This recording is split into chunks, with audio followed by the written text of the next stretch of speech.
In an ever-progressing world with an increasing demand for energy and animal agriculture, it is difficult to avoid climate change in its impacts on societies both locally and globally. Climate change affects social development factors, such as poverty, infrastructure, technology, security, and economics across the globe. Although climate change affects everything we see around us, the interrelation between climate change and social vulnerability and inequality is particularly evident in impoverished communities. In particular, impoverished communities experience reductions in safe drinking water as well as food security as a result of climate change. These typically rural, isolated communities do not exhibit sufficient financial and technical capacities to manage the risks associated with climate change. Energy development and policy alteration could adjust the severity of climate change impacts. This is being tested now, as renewable energy sources develop. Overview: the Intergovernmental Panel on Climate Change Fifth Assessment Report projects that there is likely to be at least a 0.4 to 1.6 degrees Celsius increase in global mean surface temperature by the period of 2046 to 2065, and likely a sea level rise of 0.17 to 0.32 meters by this time due to recent trends relative to 1986 to 2005. The report claims that, over the period 1993 to 2010, global mean sea level rises, with high confidence, consistent with the sum of the observed contributions from ocean thermal expansion due to warming. The sum of these contributions is 2.8 millimeters a year.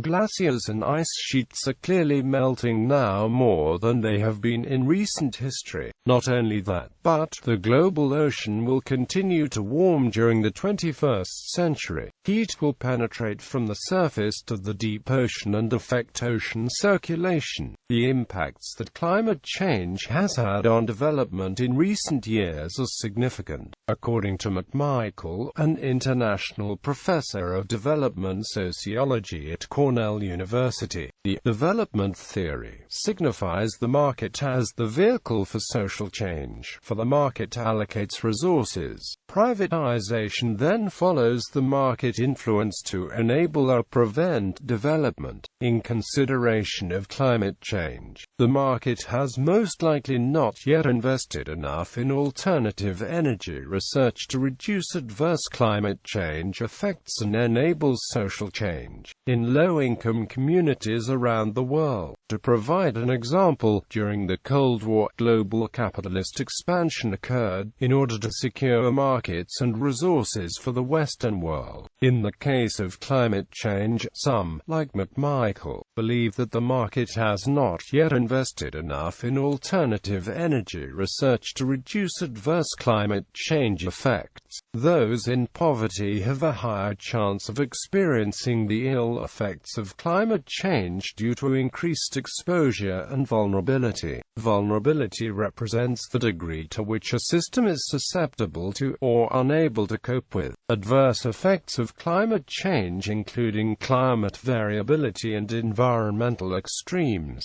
Also, a lack of capacity available for coping with environmental change is experienced in lower-income communities. According to the United Nations Development Programme, developing countries suffer 99% of the casualties attributable to climate change. Climate change raises some climate ethics issues, as the least 50 developed countries of the world account for an imbalanced 1% contribution to the worldwide emissions of greenhouse gases, which are theorized to be attributable to global warming. The issue of distributive justice questions how to fairly share the benefits and burdens of climate change policy options. Many of the policy tools often employed to solve environmental problems, such as cost-benefit analysis, usually do not adequately handle these issues because they often ignore questions of just distribution and the effects on human rights. Social development factors: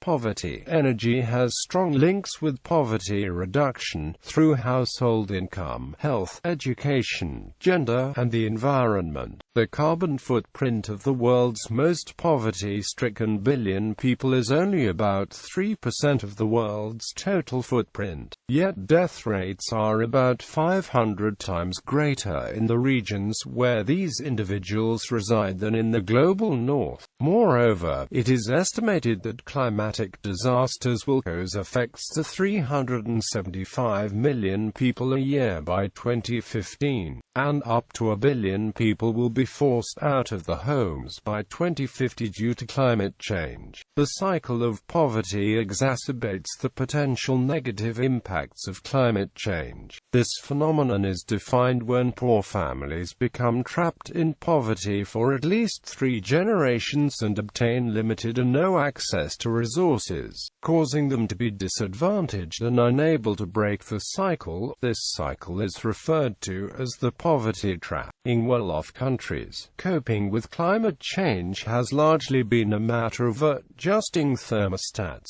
dealing with longer, hotter summers, and observing seasonal shifts. For those in poverty, weather-related disasters, unproductive harvests, or even family members falling ill can facilitate crippling economic shocks. Aside from these economic shocks, widespread famine, drought, and potential humanistic shocks can affect an entire nation. High levels of poverty and low levels of human development limit capacity of poor households to manage climate risks. With limited access to formal insurance, low incomes, and meager assets, poor households must cope with climate-related shocks under highly constrained conditions. Impoverished communities tend to be more dependent on climate-sensitive sectors and natural resources for survival. So climate change poses an extreme threat on the livelihood, food security, and health of the poor. Women are particularly vulnerable. The Kyoto Protocol established the Clean Development Mechanism, supposedly to provide global benefits from carbon sequestration as well as sustainable development benefits to developing countries.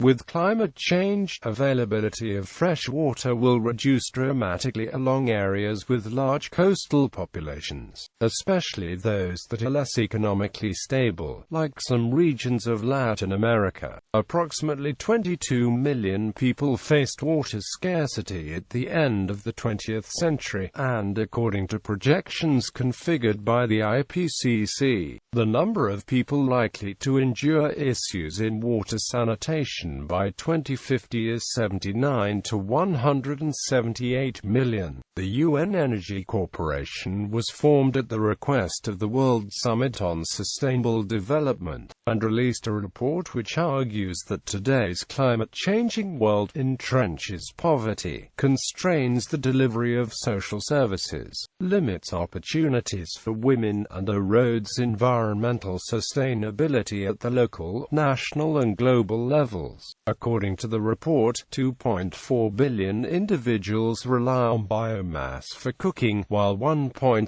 billion people worldwide are without electricity. Consequently, there is an explicit connection between energy access and poverty reduction, often referred to energy poverty. Services such as heating, lighting, cooking, and transportation facilitate socio-economic development, for they yield social benefits as well as employment and income. Integrated assessment modeling is utilized to quantify the current socio-economic dimensions of climate change, and further predict future effects on nations, infrastructure, and landscape. The potential effects of climate change and the security of infrastructure will have the most direct effect on the poverty cycle. Areas of infrastructure effects will include water systems, housing and settlements, transport networks, utilities, and industry. Infrastructure designers can contribute in 3 areas for improving living environment for the poor: in building design, in settlement land planning and design as well as in urban planning. The National Research Council has identified 5 climate changes of particular importance to infrastructure and factors that should be taken into consideration when designing future structures. These factors include increases in very hot days and heat waves, increases in Arctic temperatures, rising sea levels, increases in intense precipitation events, and increases in hurricane intensity. The UK Climate Impacts Programme established the Building Knowledge for a Changing Climate programme, which works to strategize urban design in order to adapt to and diminish the effects of climate change. Under this program, architects, such as the American architect Michael Graves, consider that buildings, depending on the locations, are more vulnerable and more susceptible to flooding impacts. Green infrastructure, which absorbs rainwater, could alleviate some of these flood concerns, particularly in cities with little green space. Accordingly, transportation decision-makers continually make short and long-term investment decisions that affect how infrastructure will respond to climate change. Nevertheless, there are certain economically viable solutions that can be implemented in urban settings, such as green roofs.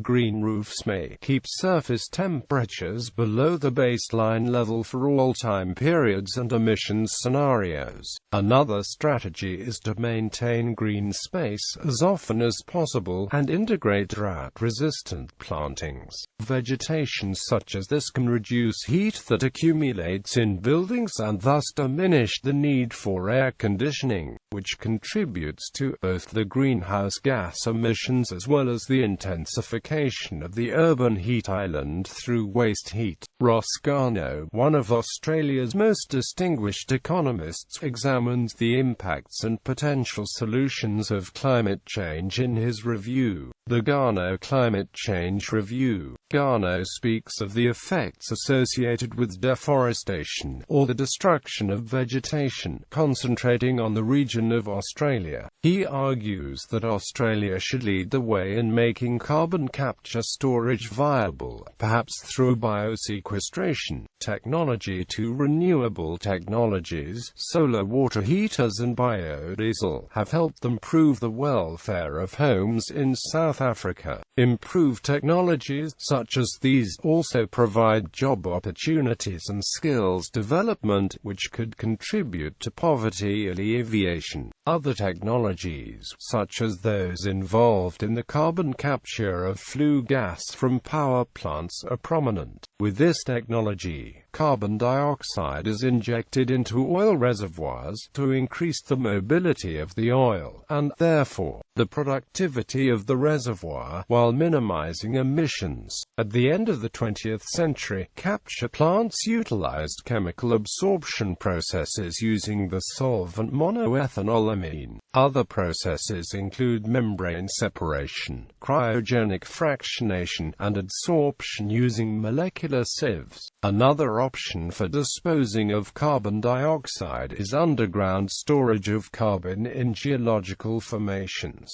For example, mined salt domes or rock caverns typically have a large storage capacity. The ocean may have the greatest potential for storage of carbon dioxide. Injection may occur using dry ice, injecting liquid carbon dioxide, creating a dense carbon dioxide seawater mixture, etc. Although greater research is necessary concerning the physical-chemical interactions between seawater and carbon dioxide, ocean circulation and mixing, biological impacts, and ocean engineering, security, the concept of human security and the effects that climate change may have on it will become increasingly important as the changes become more apparent. Some effects are already evident and will become very clear in the human and climatic short run. they will increase and others will manifest themselves in the medium term, whilst in the long run, they will all be active and interacting strongly with other major trends. There is the potential for the end of the petroleum economy for many producing and consuming nations, possible financial and economic crisis, a larger population of humans, and a much more urbanized humanity, far in excess of the 50% now living in small to very large cities. All these processes will be accompanied by redistribution of population nationally and internationally. Such redistributions typically have significant gender dimensions. For example, extreme event impacts can lead to male out-migration in search of work, culminating in an increase in women-headed households, a group often considered particularly vulnerable. Indeed, the effects of climate change on impoverished women and children is crucial in that women and children in particular have unequal human capabilities. Economics. William D. Nordhaus, a Sterling professor of economics at Yale University, analyzes the DICE model in order to determine the uncertainties and known benefits of several climate change policy approaches, including no controls, economic optimization, geoengineering, stabilization of emission and climate, and a 10-year delay in undertaking climate change policies. He uncovered that climate change is inevitable due to the increasing buildup of greenhouse gas emissions, yet can be slowed with efficient policy, in place of no controls or a 10-year delay. Efficient policy will reap economic benefits in comparison to no or little policy action. Martin L. Weitzman, a professor with the Department of Economics at Harvard University, explains that economic consequences of fat-tailed structural uncertainty can readily outweigh the effects of discounting in climate change policy. Analysis. Energy development. Current energy services fail to meet the needs of the poor. Countries such as China have limited energy demand through aggressive and strictly enforced energy efficiency programs. The main components of these programs are close oversight of industry, issuing financial incentives, distribution of information through education and other venues, and research and development. Alternatives to current energy. One way to promote environmental sustainability of energy supply is to introduce renewable energy. The Brazilian ethanol program provides fuel for more than 5 million cars each year. It has created 720,000 jobs directly and 200,000 indirectly in rural areas, curbed city air pollution and avoided 6 to 10 million tons of carbon emission per year since 1980. Empowerment and limitations. Vulnerability to water stress is determined almost exclusively by population and development pressure. Vulnerability to agricultural practices depends on increasing water demands coupled with unsustainable water use. Human rights and justice. Application of energy in society. Agricultural production and food security. There has been considerable research comparing the interrelated processes of climate change and agriculture. Climate change will affect rainfall, temperature, and water availability for agriculture in vulnerable areas. Climate change could affect agriculture in several ways, including productivity, agricultural practices, environmental effects, and distribution of rural space. Additional number affected by malnutrition could rise to 600 million by 2080.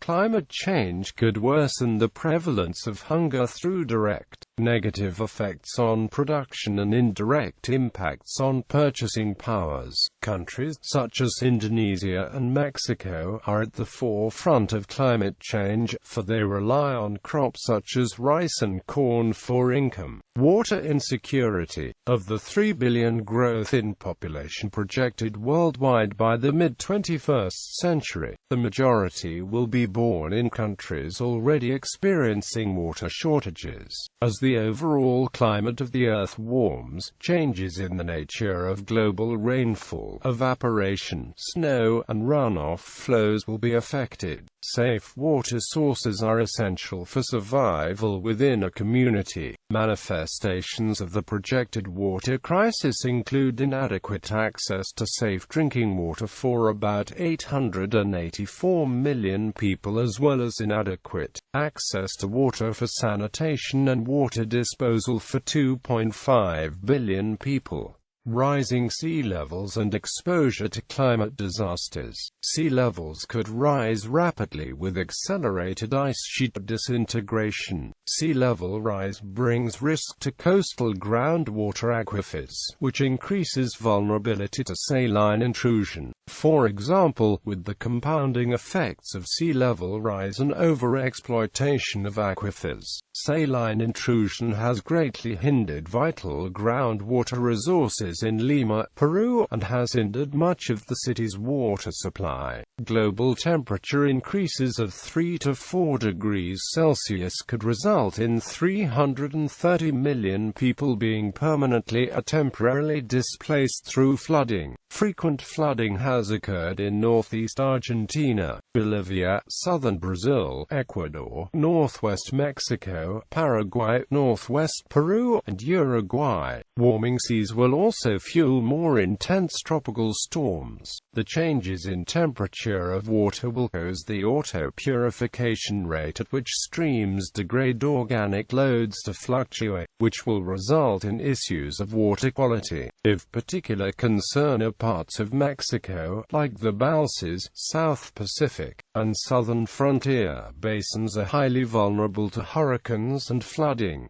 Extreme droughts are also the result of climate change. La Niña-related droughts have affected farming practices in western Argentina and in central Chile, while El Niño-related droughts have diminished the circulation of the Cauca River in Colombia. Ecosystems and biodiversity. Climate change is already transforming ecological systems. Around one-half of the world's coral reef systems have suffered bleaching as a result of warming seas. In addition, the direct human pressures that might be experienced include overfishing, which could lead to resource depletion, nutrient and chemical pollution, and poor land use practices such as deforestation and dredging. Also, climate change may increase the amount of arable land in high-latitude regions by reduction of the amount of frozen lands. A 2005 study reports that temperature in Siberia has increased 3 degrees Celsius in average since 1960, which is reportedly more than in other areas of the world. By 2050, over 1 million plant and animal species will grow extinct due to climate change. The 2005 Millennium Ecosystem Assessment predicts that by 2100, climate change will be the dominant cause of biodiversity loss.